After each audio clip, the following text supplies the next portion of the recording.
काल राज्यभरातील नगरपालिकेचं निकाल लागलं आणि खऱ्या अर्थाने जेजुरीमध्ये राष्ट्रवादी काँग्रेसचे जयदीप भारबाय हे नगराध्यक्षपदी निवडून आले। त्यानंतर मोठ्या प्रमाणात जे जेजुरीमधील नागरिक आहेत मोठ्या प्रमाणावरती खंडेरायाची जी पहिली पायरी आहे कमान आहे येथे आनंदोत्सव साजरा करण्यासाठी एकत्रित झाले होते। त्यानंतर खऱ्या अर्थाने मोठ्या प्रमाणात जेजुरीमध्ये आनंदाच्या क्षणी भंडारा उधळण्यात येतो, त्याप्रमाणे मोठ्या प्रमाणात कमानीवरून भंडारा देखील उधळण्यात आला।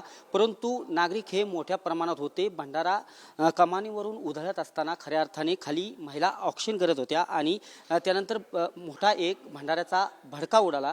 साहजिकच यामध्ये दोन नवनिर्वाचित नगरसेवक देखील जखमी झाले। परंतु काल ही मोठी रॅली होती, मोठ्या प्रमाणात नागरिक होते। आपल्यासोबत बोलण्यासाठी राष्ट्रवादी काँग्रेसचे नवनिर्वाचित नगराध्यक्ष जयदीप भारबाय आहेत। सर, काल खऱ्या अर्थाने एक नगराध्यक्षपदी तुम्ही विराजमान झालात।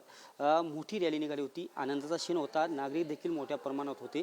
कालची ही घटना संपूर्ण राज्याला एक हळहळ व्यक्त करण्याजोगी होती। 16 नागरिक जखमी झाले, 2 नवनिर्वाचित नगरसेवक देखील जखमी झाले। काय सांगाल, काय होती, तुम्ही प्रत्यक्ष दर्शन देत होता, काय परिस्थिती झाली? काल जेजुरी नगरपालिकेची निवडणूक पार पडल्यानंतर रीत आहे जेजुरीमध्ये की जेजुरीतला प्रत्येक नगरसेवक कुठल्याही त्या ठिकाणी पार्टीचा असू द्या, तो त्या पहिल्या पायरीला जिथं नंदी आहे त्या नंदीच्या पहिल्या पायरीला 5 खांबाचा नंदीचं मंदिर आहे, तिथं जाऊन दर्शन घेतात आणि बाहेरून देखील त्या ठिकाणी खूप लोक येत असतात। 2 कमानी आणि त्या 2 कमानींच्या खालीच पहिली पायरी आहे आणि त्याच्या वरती जी कमान आहे, वेश म्हणतो आपण त्याला, त्या वेशीवरती सज्जा आहे, त्याला जायला जागा आहे। तर काही उत्साही कार्यकर्ते त्या काल गर्दीमध्ये वरती गेले आणि त्यांनी तो भंडारा वरून टाकला। खाली माता भगिनी ऑक्शनसाठी थांबलेल्या होत्या आणि त्या भंडाराचा भडका झाला एकदम। आणि त्याच्यामुळं तिथं मी तर खूप मागे होतो, मी त्या 2 वेशीच्या पलीकडे होतो मी, आणि पुढं जी मंडळी होती, माझा मुलगा पण त्याच्यामध्ये होता, त्याला पण भाजलेलं आहे थोडंसं पाठीमागं, केस वगैरे त्याची जळालेली आहेत। आणि बाकी सर्व त्या ठिकाणी 2 नवनिर्वाचित नगरसेवक होते, त्या ठिकाणी कार्यकर्ते मंडळी होती। आणि असं घडलं, अतिशय दुर्दैवी ही घटना घडलेली आहे। असं घडलं असं वाटत नव्हतं। आपण त्याच्यामध्ये काय झालं काय समजण्याच्या आतमध्ये, म्हणजे व्हिडिओ पण तो मी नंतर बघितला इंस्टाग्रामला, 2 ते 2.5 सेकंदामध्ये ही घटना परत होऊ नये आणि अशा घटनेमध्ये कुणालाही जीवाला त्रास होऊ नये। कारण काल आम्ही स्वतः त्या सर्व पेशंट्सला घेऊन जेजुरी आनंदी हॉस्पिटल आणि जेजुरी ICU कदम या ठिकाणी घेऊन गेलो।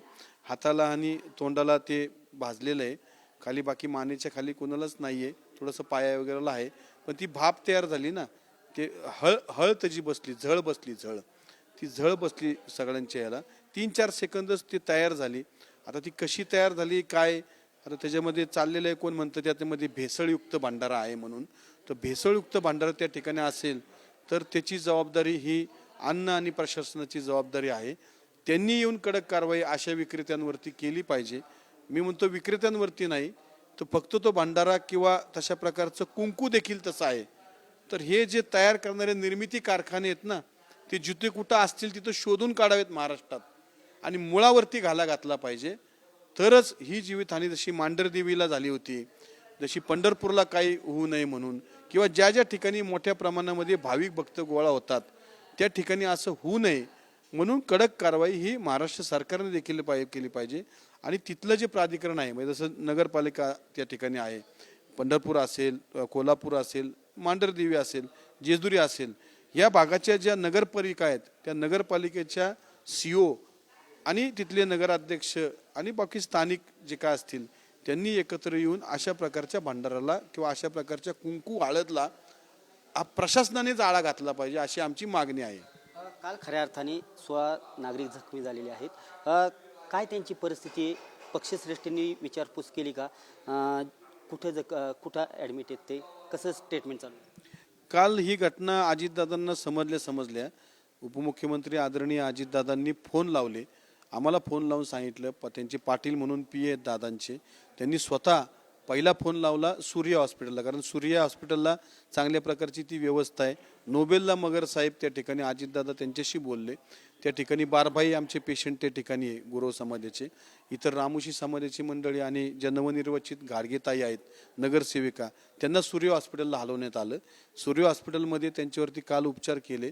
त्यांच्या हाताला तोंडाला भाजलेलं आहे आणि त्या ठिकाणी रामोशी समाजाचे ते देखील ते रुपाली दादा खोमणे आणि दुसरे आमच्या एक ताई, त्याच्यामध्ये सागर खोमणे याची आई आहे. ह्या सर्वांवरती अजितदादांनी परत स्वतः फोन लावला अजितदादांनी, आणि दादांनी तिथं पूर्ण सांगितलं की तुम्ही त्या ठिकाणी कुठलाही उपचारामध्ये कसूर करू नका, सगळ्या प्रकारची जबाबदारी मी स्वतः घ्यायला तयार आहे. त्या ठिकाणचं आर्थिक जरी आमचे काही दुर्बल त्यात घटक होते, त्यांना दादांनी देखील त्या ठिकाणी त्वरित मदत मिळवून दिली. आणि दादांनी तिथं एवढ्या त्यांच्या गडबडीच्या शेड्यूलमध्ये देखील दादांनी एवढं बारीक लक्ष ठेवून त्या ठिकाणी सूर्य हॉस्पिटलला स्वतः फोन केला, डॉक्टरांशी स्वतः बोलले दादा. त्यामुळे सर नक्कीच आता नगराध्यक्षपदी आपण 2 दिवसात हाती घेतालच, परंतु ह्या प्रश्न आहेत ते अन्न प्रशासन विभाग आणि जी नगरपालिका असते ती भेसळ विभाग यांच्या अंतर्गत येतो. कशा पद्धतीची आपली मागणी राहणार आहे जेणेकरून हे भविष्यातील घटना घडू नयेत आणि कायमचा यावरती आळा बसावा? साहेब माझं असं म्हणणं आहे की ज्या ठिकाणी कारखाने आहेत ना तिथंच कारवाई करा ना तुम्ही. जेजुरीत कारवाई करून उपयोग नाही आहे. फक्त जिथंही जेजुरीत तुम्ही कुठेही फिरून बघा, असा भंडारा अशी हळद कुठेही निर्मिती होत नाही, असे कारखाने जेजुरीत नाही आहेत. हे जिथं होतेत ना लक्षात बाहेरून येतो. महाराष्ट्र आपलं जे अन्न भेसळ जे काय आहे खातं आहे ते महाराष्ट्रासाठीच काम करत आहे ना. मग माझी मागणी अशी आहे की जिथून ही निर्मिती होतीये ना त्याच्यावरतीच तुम्ही कारवाई करा. ऑटोमॅटिकली ते खाली येणार नाही. आणि फक्त भंडाऱ्यातच होत नाही येणार ते. भंडारा ही हळद आहे, ही हळद आपण खायला वापरतो साहेब, पण ही खायला वापरू नाही शकत तुम्ही. साधन सोपं आहे, रांगोळीसारखं ते प्रकार येतो आणि तो कुंकुवामध्ये पण तोच.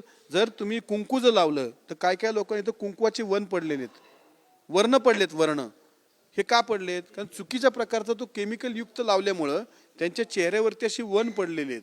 म्हणजे तुम्हाला कळतंय तर मी वळसा घेऊन चाललाय तुम्ही, काकेत वळसा गावाला वळसा, तर ते असं नाही झालं पाहिजे. ज्या ठिकाणी निर्मिती होतीये कुंकुवाची किंवा ज्या ठिकाणी त्या हळदीची निर्मिती होतीये भंडाऱ्याची, तिथं आळा घातला पाहिजे. म्हणजे असा किलो पावशेर 2 किलो असा ही लोक जी घेतात त्यांना तो त्रास होणार नाही. तो पोत्याने जिथे येतो तिथंच कारवाई झाली पाहिजे साहेब. आमची कडक मागणी या ठिकाणी की जेजुरीमध्ये जो भंडारा येतो जर तो भेसळयुक्त असेल, तो भेसळयुक्त आहे का नाही याची चौकशी करावी आणि संबंधित त्या कारखान्यांवरती पहिला हे केला पाहिजे, गुन्हा दाखल केला पाहिजे की असा भेसळयुक्त तुम्ही एखाद्याने तुम्ही मला सांगा तो भेसळयुक्त का भंडारा जर एखाद्याने बाबा जेवणामध्ये जर वापरला आणि ते पोटामध्ये गेलं तर पोटामध्ये त्रास होणार नाही का? म्हणजे ही जबाबदारी जेजुरीपुरती मर्यादित नाहीये, तर ही जबाबदारी संबंध महाराष्ट्रापुरती आहे. याची काळजी अन्न प्रशासनाने घ्यावी. नक्कीच हे जेजुरीचे नवनिर्वाचित नगराध्यक्ष जयदीप भारभाई होते. खऱ्या अर्थाने कालची जी घटना घडली यानंतर राज्याचे उपमुख्यमंत्री आणि राष्ट्रवादी काँग्रेसचे अध्यक्ष अजित पवार यांनी लगेच जयदीप भारभाई यांना फोन केला आणि जे रुग्ण आहेत किंवा जे भाजलेले नागरिक आहेत त्यांची चौकशी केली. काही नागरिकांना गरजेनुसार सूर्या हॉस्पिटलमध्ये दाखल करण्यात आले आणि त्यांची आर्थिक स्वरूपाची देखील जबाबदारी दादांनी घेतली असं जयदीप भारभाई म्हणाले. साहजिकच जे जेजुरीमध्ये भेसळयुक्त भंडारा येतोय तो जेजुरीचा नाही, संपूर्ण राज्यभरात जे कारखाने आहेत या कारखान्यावरतीच अन्न प्रशासन विभागाने कारवाई करावी, ते बंद करावेत असं देखील त्यांनी यावेळी मागणी केलेली आहे. आणि येणाऱ्या काळात आम्ही नगरपालिकेच्या वतीने जो भेसळयुक्त भंडारा आहे, कुंकू आहे जे बाहेर न येतं त्यावरती कडक कारवाई करणार अशी देखील माहिती जयदीप भारभाई यांनी दिलेली आहे. कॅमेरा पर्सन रोहित सह मी दीपक कापरे, TV9 मराठी, जेजुरी.